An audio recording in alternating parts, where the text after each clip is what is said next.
આજે તો સવારમાં મેં અને રિશી આ કાર બનાવવા લાગેલા હતા, જે રિશી લાવેલો હતો, પણ અમારું કંઈ કામ થયું નહીં. અમે એટલું બધું ટ્રાય કરી, કેટલી એની બુક કેટલી મોટી છે અને આના કેટલા બધા પાર્ટિકલ્સ છે ખબર? 42 કે 1072. મતલબ આ તો સમજના બહાર હતું. અમે લોકોએ બહુ ટ્રાય કરી, પણ છેલ્લે અમે લોકોએ ઊંધી કાર ફિટ કરી, તો અમે બંધ કર્યું. પછી ફટાફટ નાઈને અમે લોકો ચાલ્યા ગયા હતા બહાર બીજા ઘરે.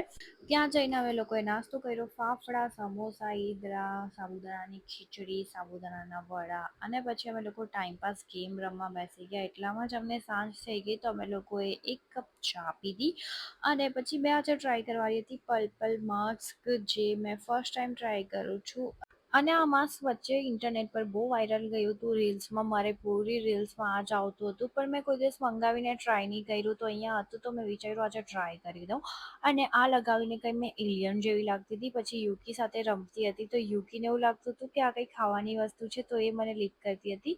અને પછી મેં વોશ કર્યું તો રિઝલ્ટ તો સારા હતા, મતલબ સારી સ્કિન થઈ ગયેલી હતી. પછી અમે લોકો ઘરે આવી ગયા સાંજે, અને આજે વરસાવિત્રી હતી, તો મારે મહેંદી લગાવવાની હતી. પણ મેં બહાર મહેંદી લગાવવા ગઈ તો એટલી ભીડ હતી, 20 મિનિટ 30 મિનિટનું વેઇટિંગ હતું. તો મેં વિચાર્યું મને ઘરે જેવી આવડે છે એવી મેં પાડી લઉં. તો એક હાથમાં પાડી અને પગમાં પાડી, અને એના સાથે આજનો બ્લોગ પૂરો કરીએ. બાય.